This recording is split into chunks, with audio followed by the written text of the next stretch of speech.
Hello friends, स्वागत है आपका केमिस्ट्री की क्लास में। एक बार मैं पुनः उपस्थित हूँ आपके समक्ष मेंडलीव की आवर्त सारणी पर चर्चा करने के लिए। इससे पहले हमने दो पार्ट कवर किया, मेंडलीव की मूल आवर्त सारणी पार्ट 1 और मेंडलीव की मूल आवर्त सारणी पार्ट 2। उसी में हमने मित्र आपको अभी तक ये बताया था कि मेंडलीव की मूल आवर्त सारणी कैसे बनी, किस तरह से उसका इतिहास निकल के आया, किस किस रसायनज्ञ का योगदान था, जिसमें से आपने देखा डोवर्नियर थे, न्यूलैंड थे, आगे चल के आपका मेंडलीव आया। और मेंडलीव में हमने आपको अभी मूल आवर्त सारणी उसकी उपयोगिता बता दिया था। मित्र, आज हम उसी को आगे बढ़ाते हुए मेंडलीव की मूल आवर्त सारणी की कमियों का अध्ययन करते हुए फिर हम आगे आपको डिस्कशन करेंगे मेंडलीव की संशोधित आवर्त सारणी का। ध्यान रखिएगा मित्र, ये क्लास बेहद इम्पोर्टेंट होने वाली है। जो लोग यूपी टीजीटी पीजीटी, खासकर से यूपी टीजीटी पीजीटी यूजीसी की तैयारी करना चाहते हैं, वो एकेडमी से अवश्य जुड़े। बेहतरीन क्लास उनके लिए। केवल हम ये कह सकते हैं कि सामान्य स्तर की परीक्षाओं के लिए तो आपका उपयोगी है, लेकिन विशेष तरह से यूपी टीजीटी की ओर हम फोकस करते हुए आज आपको मेंडलीव की आवर्त सारणी, जो मूल आवर्त सारणी थी, ध्यान रखना मित्र, ये अभी आधुनिक आवर्त सारणी की चर्चा हम नहीं कर रहे हैं आपसे, हम मेंडलीव की मूल आवर्त सारणी की चर्चा कर रहे हैं। इसी क्रम में हम आज आपको मेंडलीव की मूल आवर्त सारणियों की कमियों के बारे में बताएंगे। कैसे मेंडलीव की मूल आवर्त सारणी यहाँ से असफल हो जाती है, उसके बाद कैसे कैसे उसमें संशोधन की आवश्यकता होती है, संशोधन के बाद फिर आधुनिक आवर्त सारणी का कैसे प्रतिपादन किया जाता है। चलिए मित्र, क्लास को स्टार्ट करते हैं। देखिए आपकी ये मेंडलीव की मूल आवर्त सारणी, इसमें मैंने बताया था मेंडलीव ने इस मूल आवर्त सारणी में 12 36 पंक्तियां रखा था, जिनको श्रेणियां कहते हैं। 12 36 पंक्तियों को इन्होंने सीरीज नाम दिया था और 8 ऊर्ध्वाधर कॉलम थे, जिनको ग्रुप या समूह नाम दिया गया था।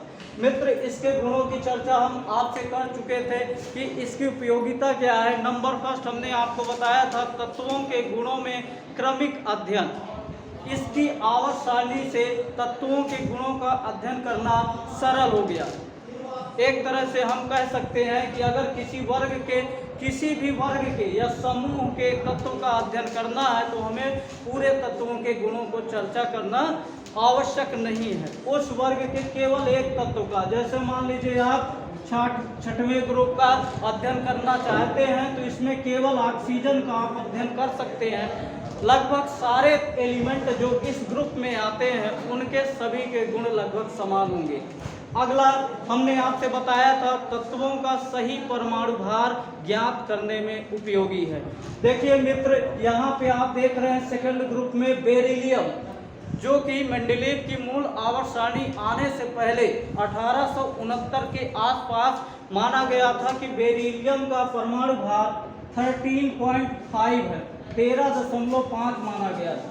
लेकिन मेंडलीव जब आते हैं 1871 में, उन्होंने इसका सही परमाणु भार ज्ञात किया और जो 9.4 था। आगे चलकर जब अन्य महत्वपूर्ण खोजें हुई तो उसमें देखा गया कि जो मेंडलीव ने बताया था बेरिलियम का परमाणु भार, वो सही पाया गया। अगला इसका उपयोग क्या था कि इस आवर्त सारणी से कुछ नए तत्वों की खोज हुई, जिनमें हमने आपको बताया था स्ट्रैंडियम और गैलियम तथा जर्मेनियम, 3 तत्वों की खोज की गई थी। अब ये तो इसकी उपयोगिता हो गई। अब मित्र, आपसे मैं चर्चा करूंगा इसकी कमियों के बारे में, कैसे मेंडलीव की मूल आवर्त सारणी असफल हो गई। ध्यान रखिएगा, यहाँ से कई बार परीक्षाओं में प्रश्न पूछा गया।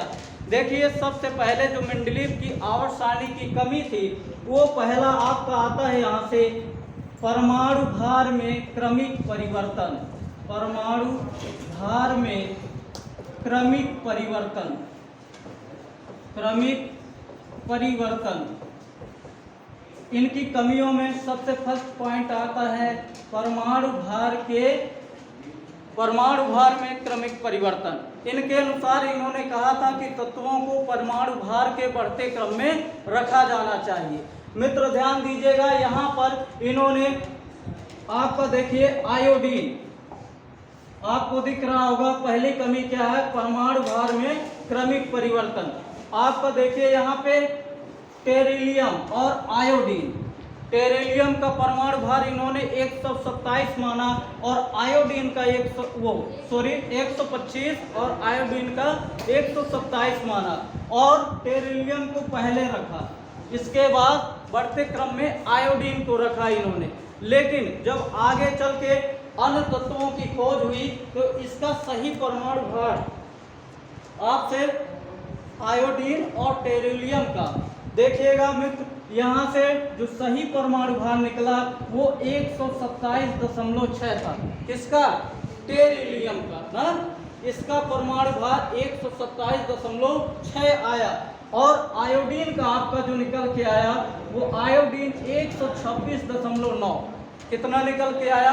126.9। यहाँ से हम देख सकते हैं कि परमाणु भार किसका कम है, बताइए? आयोडीन का। आयोडीन का परमाणु भार कम है तो इसको पहले रखना चाहिए, है ना। यही तो उनके आवर्त सारणी की गुणता है, उपयोगिता है कि परमाणु भार के बढ़ते क्रम में इसका मतलब आयोडीन पहले रखा जाना चाहिए और आपका जो ये टेरिलियम है ये कहाँ रखना चाहिए?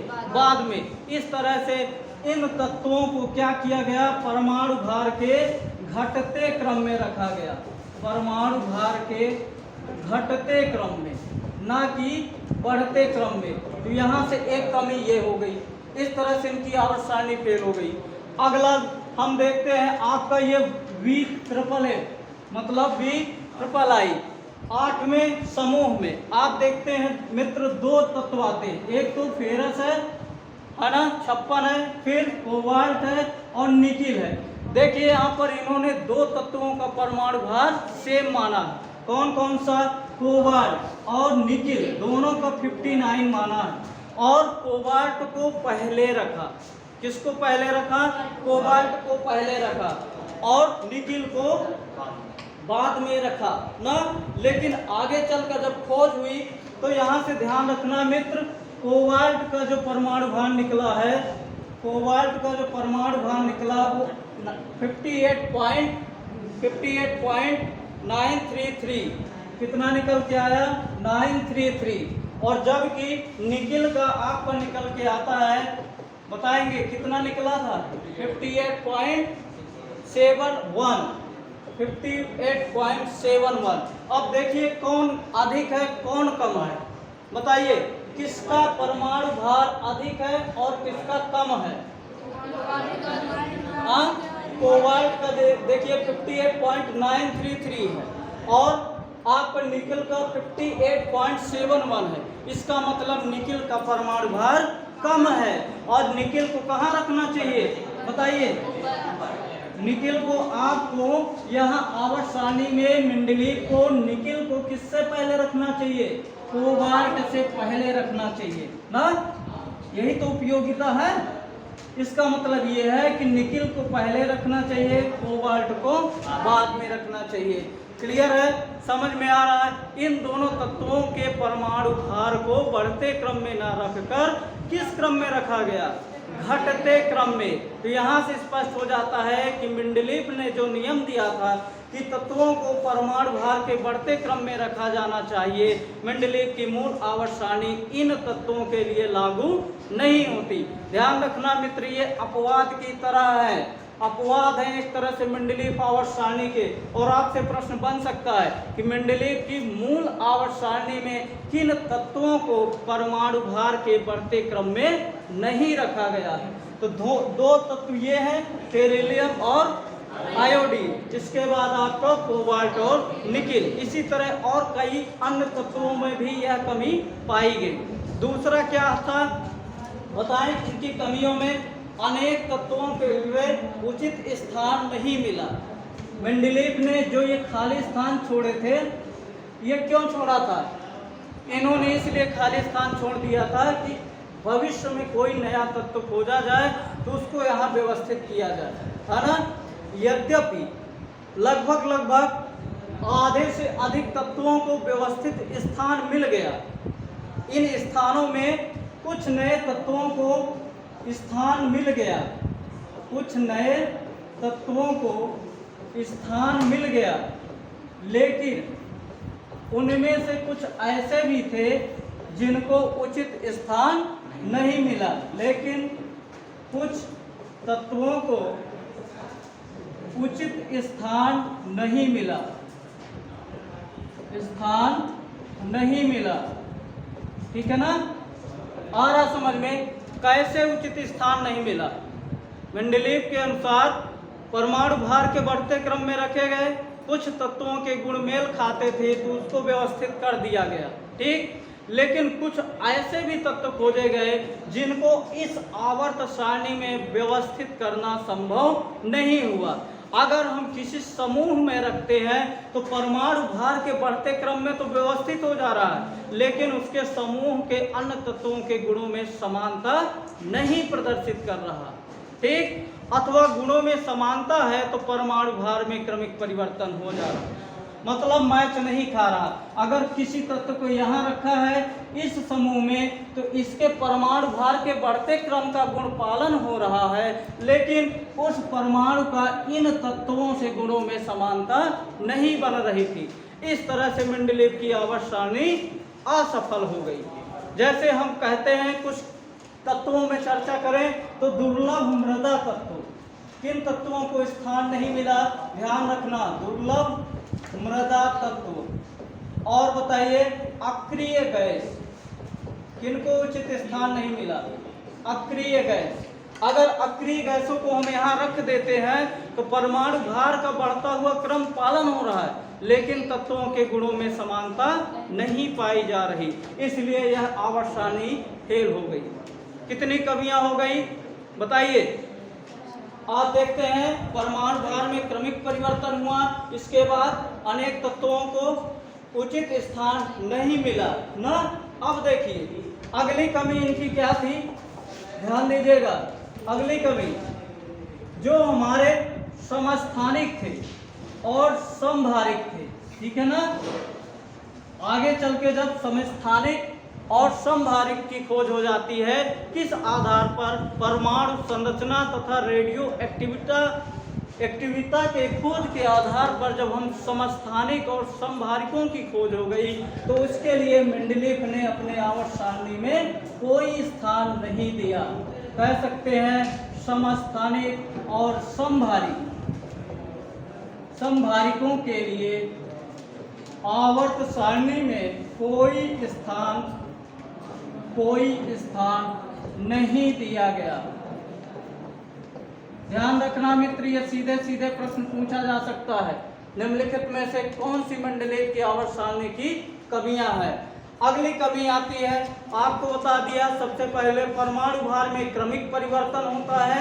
दूसरा, नए तत्वों की खोज हुई जिनमें से कुछ नए तत्वों को व्यवस्थित कर दिया गया इसमें, लेकिन कुछ तत्वों को उचित स्थान नहीं मिला, जिसमें दुर्लभ मृदा तत्व और अक्रिय गैसें।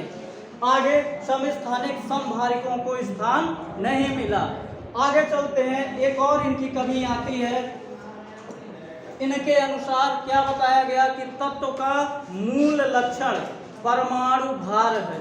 क्या है? मूल लक्षण परमाणु भार है, लेकिन जब आपकी ये समस्थानिक और समभारिक की खोज हो गई तो यहाँ से स्पष्ट हो गया कि तत्व का मूल लक्षण परमाणु भार ना होकर मूल लक्षण क्या है? हाँ, तत्व का मूल लक्षण परमाणु क्रमांक है। बताइए, मूल लक्षण परमाणु क्रमांक है। इसलिए इस आधार पर मेंडलीव की आवर्त सारणी क्या होती है? फेल हो जाती है ना। अब देखिए मेंडलीव की मूल आवर्त सारणी की इन्हीं कमियों को दूर कैसे किया जाए। धीरे धीरे अन्य रसायनज्ञों ने इस पर चर्चा की ना, आगे प्रयोग करना प्रारंभ कर दिया और इस आवर्त सारणी में संशोधन की आवश्यकता महसूस होने लगी। किसकी? संशोधन की आवश्यकता महसूस होने लगी, है ना। ध्यान दीजिएगा मित्र, जब संशोधन की आवश्यकता महसूस होने लगी तो आप देखते हैं आगे चल के कब 1913 में मूल आवर्त सारणी में जब संशोधन की आवश्यकता महसूस हुई तो परमाणु संरचना की खोज हो चुकी थी। तब तक परमाणु संरचना के बाद रेडियो एक्टिविटी की खोज हो चुकी थी। और बताइए, समस्थानिक समभारिकों की खोज के बाद मेंडलीव की मूल आवर्त सारणी में संशोधन की आवश्यकता हुई। इन्हीं आधार मानकर, इन्हीं तत्वों के गुणों को आधार मानकर मोजले ने सर्वप्रथम मेंडलीव की आवर्त सारणी में संशोधन करने का प्रयास किया ना 1913 में। यहाँ से कौन आते हैं? मोजले। 1913 मोजले, ठीक है। किस आधार पर? परमाणु संरचना, रेडियो एक्टिविटी और समस्थानिक तथा समभारिक की खोज के बाद मेंडलीव की मूल आवर्त सारणी में संशोधन करने की क्या हुई? व्यवस्था की गई, ठीक है ना। और क्या निकला बताइए?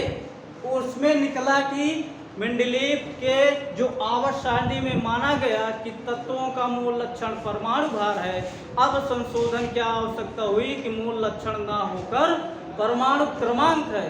तत्वों का मूल लक्षण क्या है?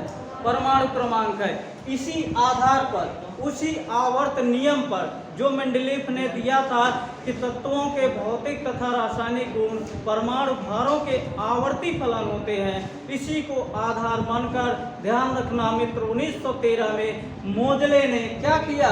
मेंडलीव के आवर्त नियम में संशोधन कर दिया। क्या कर दिया? मेंडलीव के, मोजले ने क्या किया भैया? ध्यान रखिएगा, मेंडलीव के आवर्त नियम पर संशोधन किया। संशोधन करके, मान लीजिए, संशोधन करके एक नया नियम प्रस्तुत किया। जिसके अनुसार ना मेंडलीव ने क्या किया? परमाणु भार माना। मोजले आए, इन्हीं संरचनाओं की खोज के बाद उनके आवर्त नियम में संशोधन कर दिया। उन्होंने क्या कहा कि तत्व का मूल लक्षण परमाणु भार ना होकर क्या है? तत्व का मूल लक्षण परमाणु भार ना होकर क्या है? परमाणु क्रमांक होना चाहिए। परमाणु क्रमांक होना चाहिए। दिख रहा है ना आप सभी को? यहाँ से समझ में आ रहा है? कोई दिक्कत तो नहीं हो रही? बताइएगा। अब जब परमाणु क्रमांक को मूल लक्षण मान लिया गया तो इन्होंने एक आवर्त नियम का प्रतिपादन किया, जिसके अनुसार इन्होंने, मोजले ने क्या बताया कि तत्वों के भौतिक तथा रासायनिक गुण उनके परमाणु भार के आवर्ती फलन होते हैं। क्या कहा बताइए? मोजले ने क्या कहा? हाँ, तत्वों के भौतिक तथा रासायनिक गुण, किसके? तत्वों के भौतिक तथा रासायनिक गुण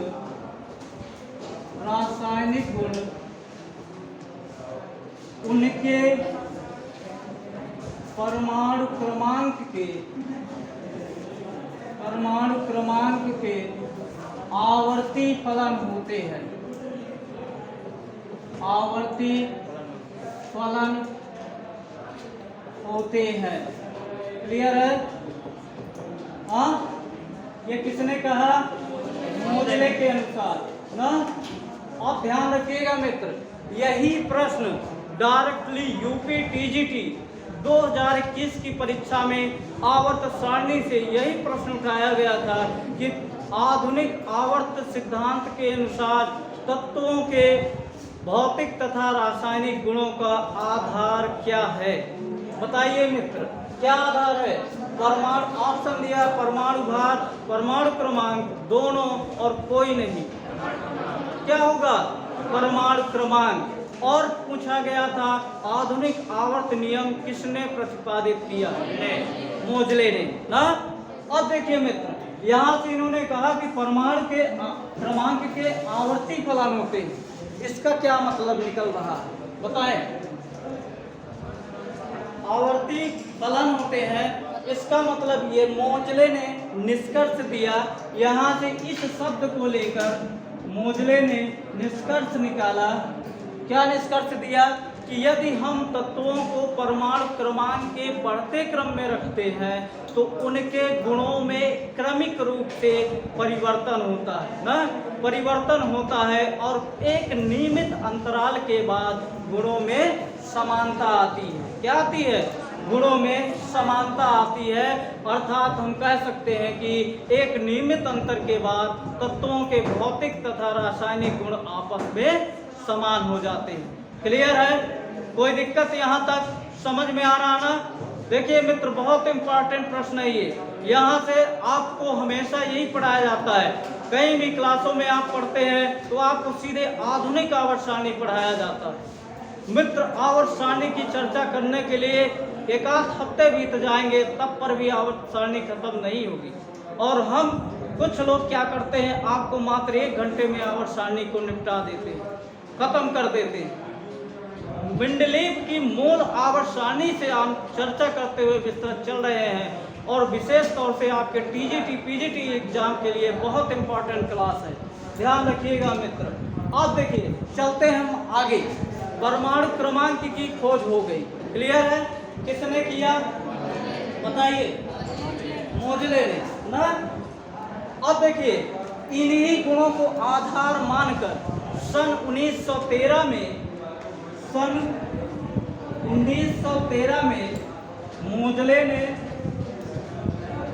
मोजले ने तत्वों को परमाणु क्रमांक के बढ़ते क्रम में बद्ध करके एक सारणी का निर्माण किया। क्या किया? एक सारणी का निर्माण किया। उसी को हम कहते हैं मेंडलीव की आवर्त सारणी का संशोधित रूप या मेंडलीव की संशोधित आवर्त सारणी। क्या कहते हैं? मेंडलीव की संशोधित आवर्त सारणी ना। 1913 में, सन 1913 में, ये 1913 है मित्र, ठीक है ना? सन 1913 में मोजले ने इन्हीं तत्वों को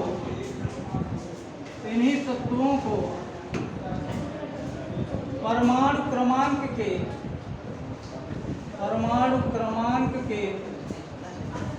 बढ़ते क्रम में व्यवस्थित किया। बढ़ते क्रम में व्यवस्थित करके एक सारणी बनाई जिसे मेंडलीव की संशोधित आवर्त सारणी कहते हैं। संशोधित आवर्त सारणी कहते हैं। आवर्त सारणी कहते हैं। क्लियर है? अब देखिए, अभी तक हमने मूल आवर्त सारणी पढ़ा था। अब उसमें भी जो कमियां थी उस पर क्या किया गया? संशोधन कर दिया गया। किसके द्वारा? मेंडलीव की मूल आवर्त सारणी को मोजले द्वारा संशोधित कर दिया। इसका मतलब ये है कि जो भी कमियां थी मूल आवर्त सारणी में, उसको मोजले ने दूर करने का प्रयास किया। क्या किया? दूर करने का प्रयास किया। अब इस संशोधित आवर्त सारणी की क्या विशेषताएं हैं, इस पर हम चर्चा करते हैं। कैसे यह संशोधित आवर्त सारणी बनी हुई है और उसी का संशोधित रूप आपके सामने प्रस्तुत है। देखिए मित्र, इस संशोधन में क्या महत्व है, क्या रखा गया? आप देखिए, सबसे पहले इस संशोधित आवर्त सारणी में, ये आपकी कौन सी आवर्त सारणी है? संशोधित रूप, ध्यान रखिएगा। मूल आवर्त सारणी में संशोधन किया और वो आपका संशोधित आवर्त सारणी आपके सामने। क्लियर है? सभी को दिख रहा है? आवाज क्लियर है? कोई समस्या तो नहीं है ना? देखिए मित्र, इन्होंने क्या कहा, मूल आवर्त सारणी में 12 क्षैतिज पंक्तियां रखा था। देखिए, आपको अंतर के माध्यम से मैं समझाने का प्रयास कर रहा हूं ताकि आपका दोनों रिवाइज हो जाए ना। मूल आवर्त में कितनी क्षैतिज पंक्तियां थी? 12। इसमें जो संशोधित आवर्त सारणी है, इसमें केवल कितनी, बताइए, कितनी पंक्तियां रखी गई? इस आवर्त सारणी में आपकी कितनी? 7 सीरीज। ठीक है, इसमें कितने आवर्त हैं? 7 आवर्त हैं। क्या हैं?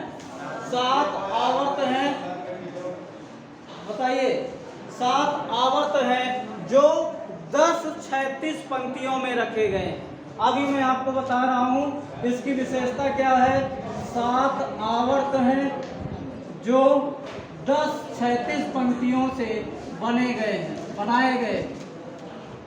7 आवर्त तथा जो 10 क्षैतिज पंक्तियों से बनाए गए हैं। आपको दिख रहा है कि नहीं? बताइए।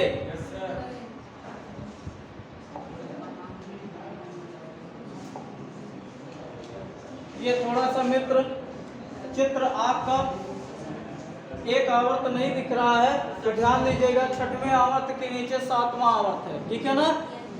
7 आवर्त है जिसमें से 10 क्षैतिज पंक्तियां हैं। अब आप देखिए कितनी आपको केवल क्षैतिज पंक्तियां दिख रही हैं। बताइए, ये 6 हो गया। इसके नीचे एक और आता है 7 ना। तो इसमें देखिए, पहला जो आवर्त है इसमें केवल एक क्षैतिज पंक्ति है? सबको क्लियर है? दूसरा आवर्त केवल एक क्षैतिज पंक्ति, तीसरा आवर्त केवल एक क्षैतिज पंक्ति, और जो आपका 7वां आवर्त है उसमें भी केवल एक क्षैतिज पंक्ति रखी गई है। क्लियर है? तो यहां से हम देख सकते हैं आवर्त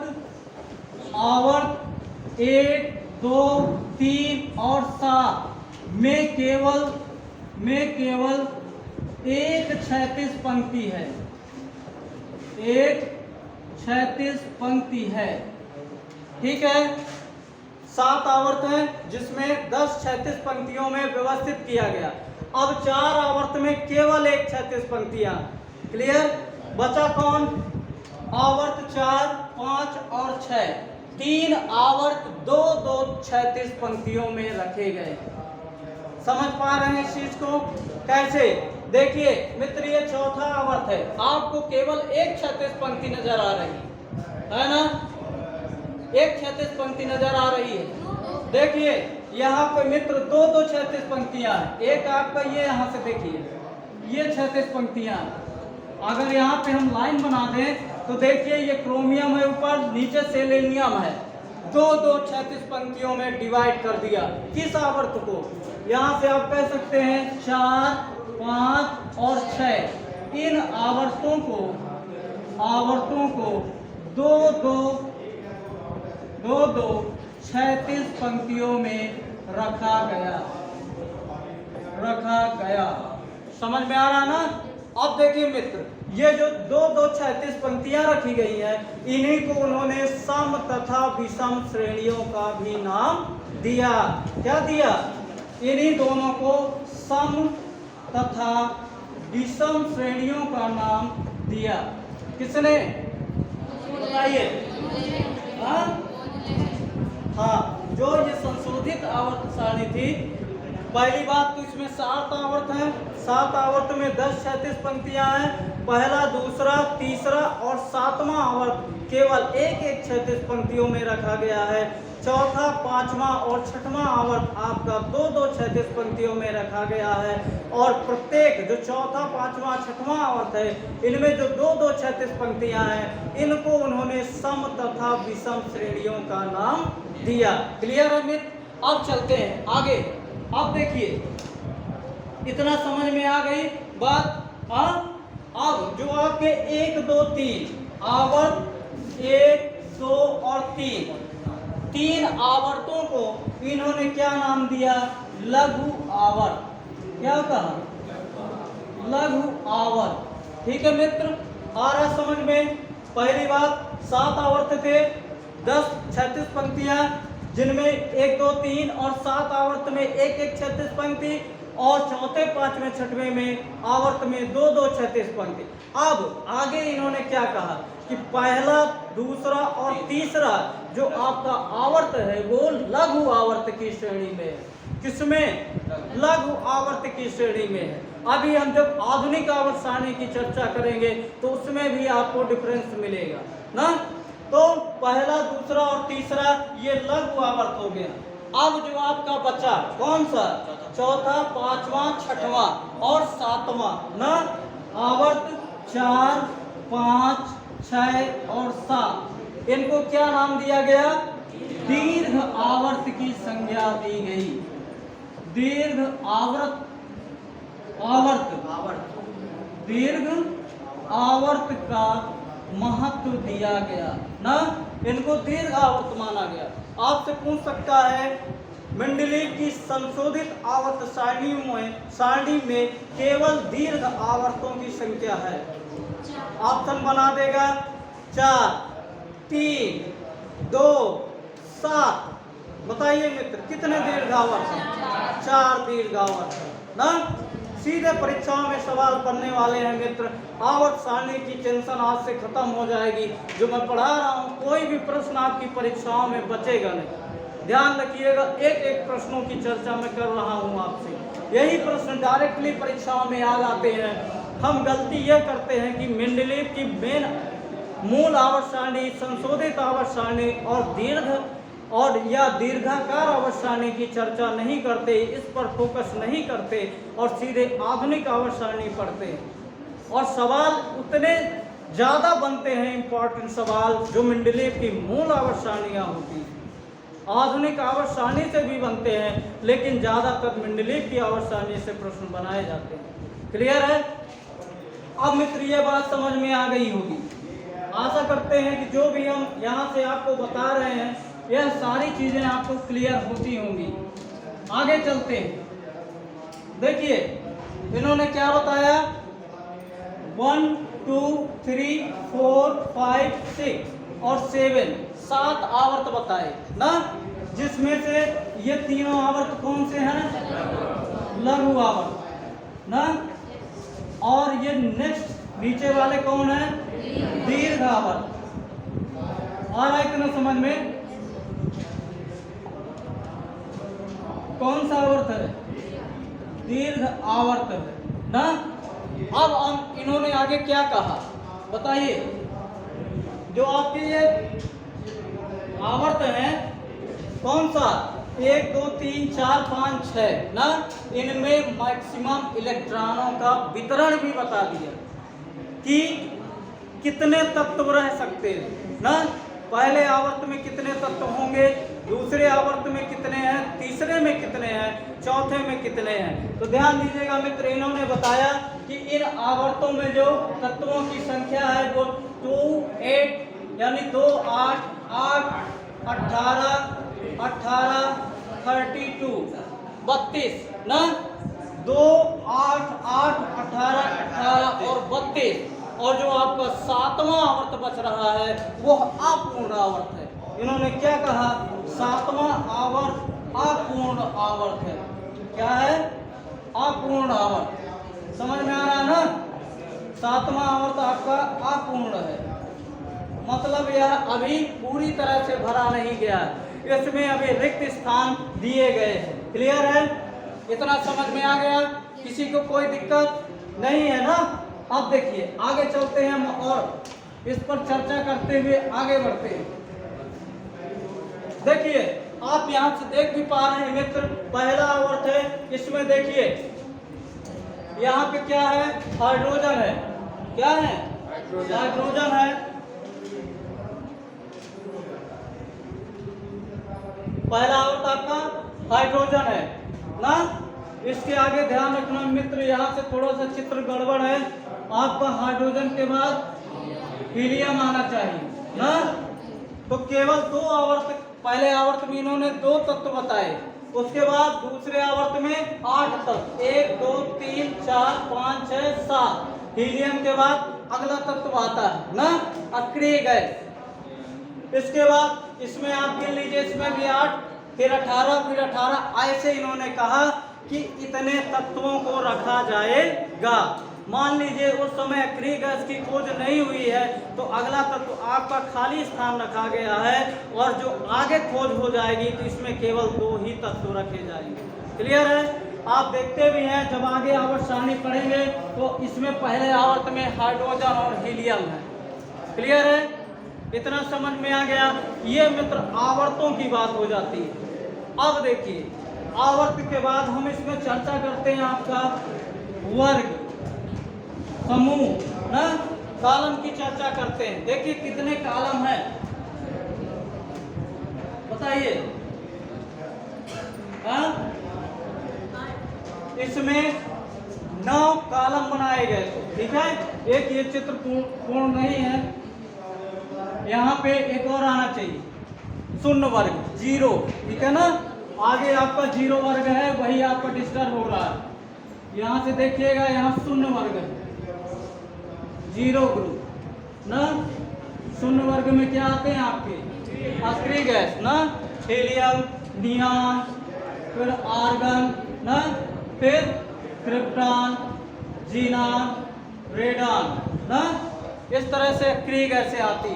तो इन्होंने क्या कहा कि 9 ऊर्ध्वाधर कॉलम है, 9 ऊर्ध्वाधर कॉलम है, जिनको क्या कह सकते हैं, ग्रुप नाम दिया, समूह नाम दिया। क्या कहा, 9 ऊर्ध्वाधर कॉलम है, इनको क्या नाम दिया, समूह नाम दिया, या ग्रुप भी कहते हैं। क्लियर है?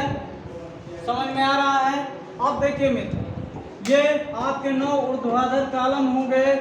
इनमें देखिए जो पहला आपका कॉलम है, पहला ऊर्ध्वाधर कॉलम है ना, 1 से लेके 7 तक, ये आप देख पा रहे हैं, पहले कॉलम से लेके 7वें कॉलम तक ऊर्ध्वाधर कॉलम तक, अथवा समूह कह सकते हैं।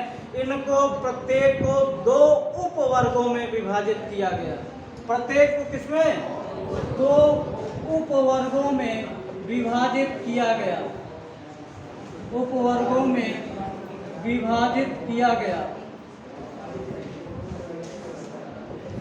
ना, 2 उपवर्ग। आप देखिए पहले कॉलम में उपवर्ग ए है और उपवर्ग बी है, इसी तरह दूसरे में ए है, बी है ना। 7 तक, केवल 7 कॉलमों को 2 उपवर्गों में विभाजित किया। 8वां जो आपका उपवर्ग कॉलम आता है, इसको कुछ नहीं किया, यह अविभाजित है। ठीक है, जैसे का तैसा रखा रहने दिया। और इसके बाद आपको शून्य वर्ग आता है, जिसको विभाजित नहीं किया गया, केवल एक ही कॉलम है, एक ही वर्ग है। क्लियर है? समझ में आ रहा है? बताएं, आ रहा समझ में मित्र? देखिए 8वें को, इसमें आपके कितने हैं, 3 है कॉलम ना, 8वें में 3 ऊर्ध्वाधर कॉलम बन रहे हैं। कौन सा, फेरस से आप देखिए, फिर कोबाल्ट से और निकेल से, ये 3 है, लेकिन इसको उपवर्ग में विभाजित नहीं किया। आ रहा समझ में? तो ये थी मेंडलीव की संशोधित आवर्त सारणी। क्लियर है? सब कुछ समझ में आ गया। एक बार हम फिर से आपको बता देते हैं कि कितने संशोधित आवर्त सारणी में 7 आवर्त हैं, जिसमें से 10 क्षैतिज पंक्तियों में रखे गए। क्लियर? प्रत्येक पहले, दूसरे, तीसरे आवर्त में तथा 7वें आवर्त में एक क्षैतिज पंक्तियां हैं। चौथे, 5वें, 6वें आवर्त में 2 क्षैतिज पंक्तियां हैं। 2 क्षैतिज पंक्तियों को उन्होंने क्या कहा, सम तथा विषम श्रेणियों का नाम दिया। क्लियर है? समझ में आ रहा है? ध्यान रखना मित्र, रटने पर विशेष फोकस आप ना करके समझने पर फोकस करिएगा। और मेरा यही सिद्धांत है कि आपको ज़्यादा से ज़्यादा समझाते हुए, व्याख्यान देते हुए आपके ज्ञान को स्थायित्व बनाना।